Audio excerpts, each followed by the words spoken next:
क्या आपने कभी सोचा है कि टेस्ट ट्यूब बेबी या आईवीएफ प्रोसीजर आखिर है क्या?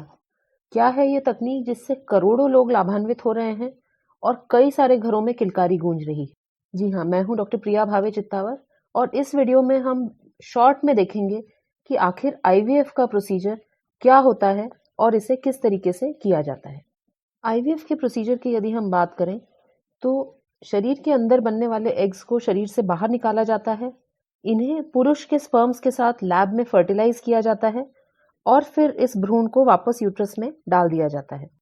किन कपल्स को आईवीएफ की आवश्यकता होती है? जिन महिलाओं के फेलोपियन ट्यूब ब्लॉक है, शुक्राणु कमजोर है, एंडोमेट्रियोसिस या सर्वाइकल फैक्टर इनफर्टिलिटी है या फिर पॉलीसिस्टिक ओवरी सिंड्रोम जैसी समस्याएं हैं, उनके लिए आईवीएफ एक अच्छा ऑप्शन हो सकता है। कुछ दंपत्ति जिनकी सारी रिपोर्ट्स नॉर्मल आती हैं, यानी कि फेलोपियन ट्यूब्स ओपन है, स्पर्म काउंट नॉर्मल है, एंडोमेट्रियोसिस जैसी कोई समस्या नहीं है, ओव्यूलेशन भी बराबर होता है, फिर भी कंसीव नहीं हो रहा, ऐसे कपल्स को अनएक्सप्लेन्ड इनफर्टिलिटी कहा जाता है और ऐसे कपल्स में भी आईवीएफ कभी-कभी किया जाता है। आईवीएफ की प्रक्रिया के मुख्यतः 5 चरण होते हैं।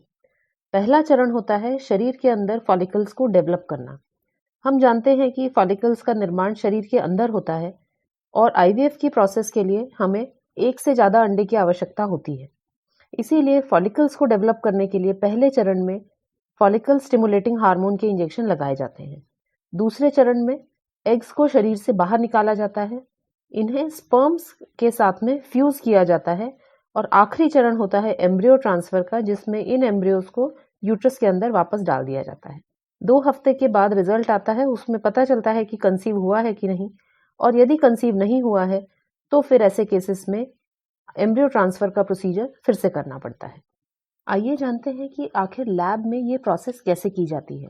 शरीर के बाहर एग्स को निकालने के बाद हस्बैंड के सैंपल को प्रिपेयर किया जाता है और इंट्रासाइटोप्लाज्मिक स्पर्म इंजेक्शन प्रोसेस के द्वारा इसे फर्टिलाइज किया जाता है। फर्टिलाइज होने के 18 घंटे के बाद में फर्टिलाइजेशन चेक किया जाता है, जिसमें हमें ये पता चलता है कि कितने भ्रूण डेवलप हुए हैं। दूसरे दिन ये जो एम्ब्रियो है, इसके अंदर 2 सेल्स दिखाई देते हैं, जिसे 2 सेल स्टेज कहा जाता है, फिर 4 सेल स्टेज और फिर तीसरे दिन 8 से 9 सेल्स एम्ब्रियो में डेवलप होते हैं। आमतौर पे तीसरे या 5वें दिन पर एम्ब्रियो ट्रांसफर का प्रोसेस किया जाता है।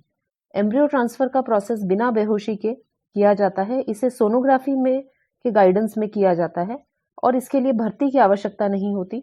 आधे घंटे के बाद महिला घर जा सकती है। एम्ब्रियो ट्रांसफर के लगभग 15 से 16 दिन के बाद प्रेगनेंसी टेस्ट किया जाता है। यदि ये टेस्ट पॉजिटिव है तो फिर जो आईवीएफ की दवाइयां हैं वो कुछ समय तक कंटिन्यू की जाती हैं। यदि अनफॉर्चुनेटली ये नेगेटिव है तो फिर से एम्ब्रियो ट्रांसफर किया जाता है। ये था टेस्ट ट्यूब बेबी का प्रोसेस। आशा करती हूँ कि इस वीडियो के माध्यम से आपको इस प्रक्रिया के बारे में और जानकारी मिली होगी। कृपया हमारे वीडियो को लाइक करें, हमारे चैनल को सब्सक्राइब करें, जिससे इसी तरह की जानकारी हम आप तक आगे भी पहुंचाते रहें। धन्यवाद।